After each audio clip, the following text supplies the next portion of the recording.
Saudara, ratusan supporter bola mengamuk dan merusak sejumlah fasilitas di kantor Gubernur Sulawesi Selatan. Massa menuntut pembangunan Stadion Matoangin.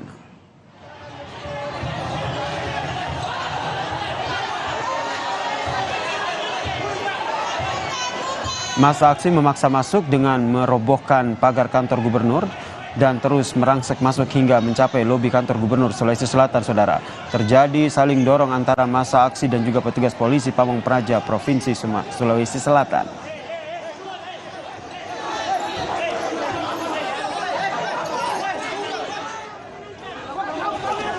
Massa aksi yang mengatasnamakan supporter bola tim PSM memaksa untuk bertemu dengan Gubernur Sulsel menagih janji pembangunan Stadion Matoangin yang tidak kunjung terwujud, saudara.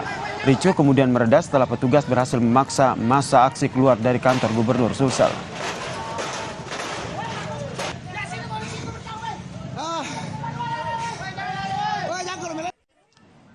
Dan informasi tadi sekaligus menutup perjumpaan kita di Kompas Malam edisi kali ini. Saya Yasir Nene Ama pamit. Salam sehat, selamat malam.